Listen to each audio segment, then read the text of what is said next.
নমস্কাৰ সকলোকে আন এটা ভিডিঅ'লৈ স্বাগতম জনাইছোঁ। আজি চিৰাৰ মিক্সচাৰৰ ৰেচিপি এটা লৈ আহিছোঁ। নিশ্চয় আপোনালোকে ঘৰত এইটো বনাই পাইছেই। তথাপিও ঘৰতে বনাবলৈ লোৱাৰ বাবে ভিডিঅ'টো আগবঢ়ালোঁ। আশা কৰোঁ আপোনালোকে শেষলৈকে চাব। এয়া 250 গ্ৰাম পাতল চিৰা লৈছোঁ।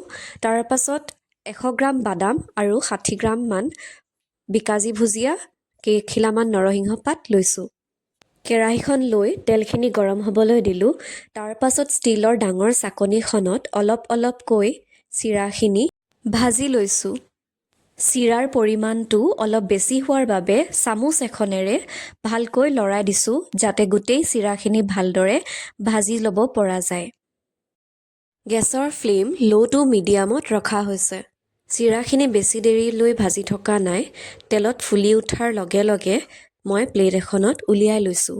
এনেদৰে মই যিমানখিনি চিৰাৰ পৰিমাণ লৈছিলোঁ সেইখিনি 4 বাৰকৈ একে পদ্ধতিৰে ভাজি লৈছোঁ।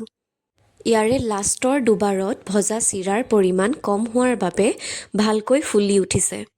ভিডিঅ'টো ভাল লাগিলে লাইক, শ্বেয়াৰ আৰু চেনেলটো ছাবস্ক্ৰাইব কৰিব। আপোনালোকে ভিডিঅ'বোৰ চাই কিন্তু কোনেও কমেণ্ট নকৰে। কমেণ্ট কৰিবচোন ক'ৰ পৰা চাইছে, ভিডিঅ'টো কেনেকুৱা লাগিছে বা নেক্সট কি কণ্টেণ্ট বনাম। কমেণ্টবোৰ পালে মোৰো ভাল লাগিব আৰু আগবাঢ়িবলৈ উৎসাহ পাম। চিৰাখিনি ভাজি হোৱাৰ পাছত বাদামখিনিও আধা আধা কৰি ভাজি লৈছোঁ। বাদামখিনি ওপৰৰ ৰংটো সলনি হোৱালৈকে প্ৰায় 1 মিনিটমান সময় ভাজি ল'লোঁ। বাদামখিনি ভাজি হোৱাৰ পাছত এইখিনিও এক্সট্ৰাকৈ উলিয়াই লৈছোঁ আৰু নৰসিংহৰ পাতকেইটা ভাজি লৈছোঁ। এইখিনি হ'লে গোটেইখিনি বস্তু এটা এটাকৈ মিক্স কৰি ল'ম। গোটেই চিৰাখিনি এখন প্লেটত উলিয়াই লৈছোঁ। এতিয়া ইয়াত 100 গ্ৰাম বাদাম, 60 গ্ৰামকৈ লোৱা বিকাজী ভুজিয়া লৈছোঁ।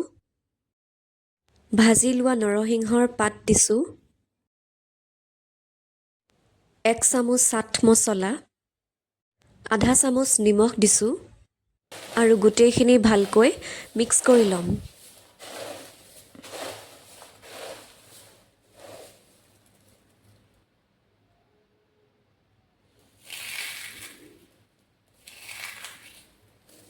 এয়া মিক্সচাৰখিনি ৰেডি হৈ গৈছে।